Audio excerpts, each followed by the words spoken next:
Honourable member for Edmonton-Wetaskiwin. Well, thank you, Madam Speaker. Madam Speaker, tonight I get a chance to revisit an exchange I had in question period at the end of May. Sadly, it was an exchange about the economy. Things have not gotten any better since May here in Canada, and we find ourselves dealing with just continuing economic crisis brought on by the policies of the Liberal government following the failed Trudeau economic plan of the 70s and 80s, of course.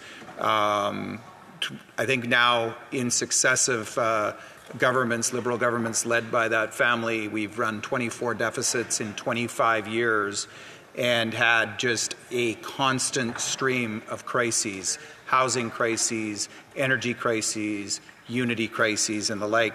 Madam Speaker, my question back then was around the reckless government, the most incompetent, reckless government in Canadian history, undertaking radical experiments with objectively terrible results, of course supported by the NDP and now the Bloc. Back then I referenced an RBC report that talked about, quote, a slow bleed over the last 2 years that left per capita output back at 2016 levels, and asked about that falling per person income in Canada. The response actually from the parliamentary secretary at the time was kind of interesting.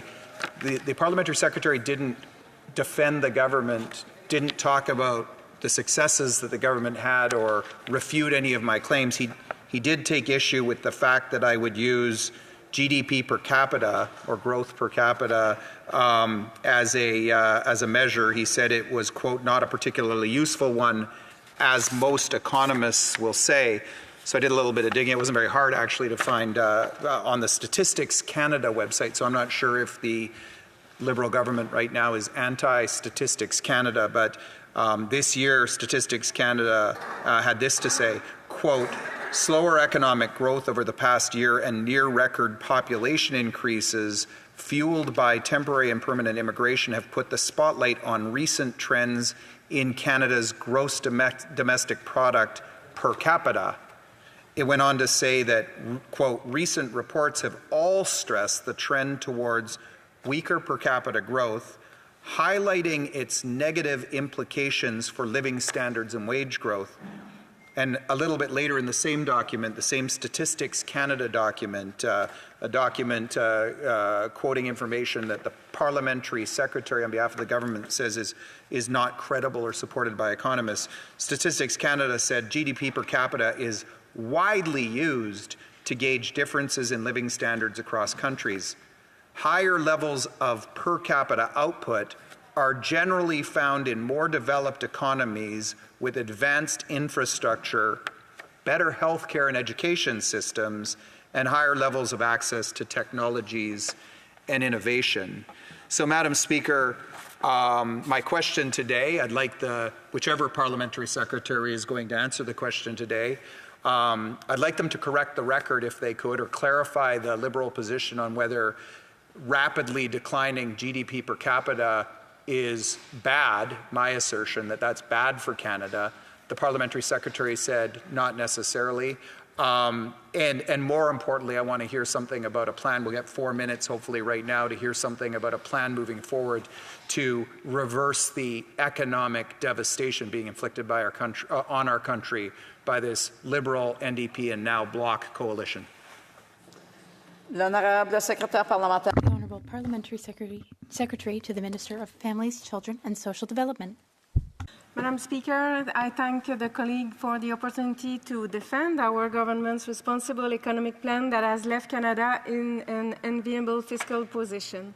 Let me begin today by stating some facts. Canada's net debt to GDP ratio is well below that of our G7 peers, and we are one of only 2 G7 countries rated AAA by at least 2 of the 3 major global rating agencies. This has been achieved through our government's responsible economic plan that has enabled proactive investments to support Canadians and Canada's long-term prosperity, which will have a direct and lasting impact for future generations. In Budget 2024, we provided an economic plan that makes generational investments by raising revenues through an increased capital gains inclusion rate. This will make life cost less for Canadians while making our tax system fairer for everyone. Transformative investments in clean energy, in opportunities for workers, in innovation, and to improve housing affordability will support a business environment that gives investors confidence Canada's workforce is ready for more opportunities. This will enable our economy to attract more investment and to create more jobs. Budget 2024 also supports fairness for every generation by sticking to the fiscal objectives laid out in the fall economic statement, setting both deficits and the federal debt burden on a downward track. And moving forward, we are committed to keeping deficits below 1% of GDP beginning in 2026-27 and future years. Madame la Présidente, Madam Speaker, since the April budget, Canada's economic indicators, have also remained positive. Canada was the first G7 country to bring down its interest rate and to do so a third time. This is a good news for property owners who will soon be renewing their mortgages. It's also good news for those who are buying their first property.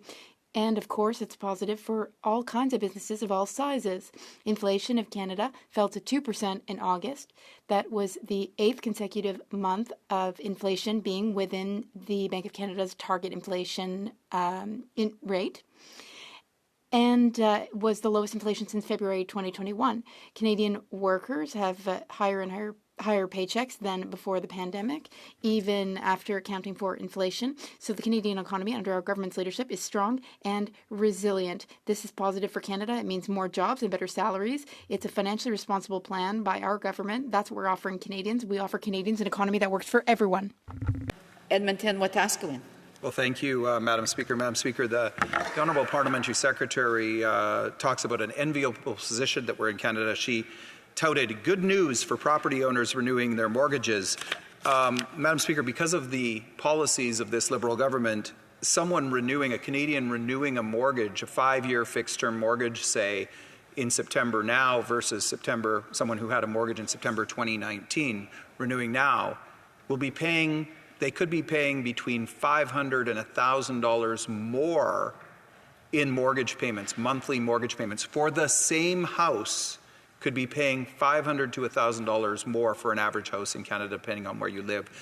I don't know that that's good news for anybody. That in a context of record food bank usage and unemployment that's 1% higher than it was 5 years ago at the same time. Madam Speaker, I'd love the honourable member to explain how that's good news for the people renewing their mortgages. L'honorable secrétaire parlementaire. The Honourable Parliamentary Secretary. Madam Speaker, I'm happy to rise in this House tonight to speak about our good economic financial plan. And from universal public health care to employment insurance to strong, stable, funded pensions like the Canada Pension Plan, there has always been an agreement that we will take care of our neighbors when they have the need. It gave our workers stability and our businesses confidence that the right supports were in place to keep our economy fair, keep people healthy, and keep the middle class strong. Avec le budget 2024, Through Budget 2024, our government is renewing that goal by opening the door to the middle class to millions of young Canadians, and we're doing so in a fiscally responsible way. Later this year, our government will table its fall economic statement, the next step of our economic plan, which seeks to build more homes, make life more affordable, and continue to invest in our growing, clean economy.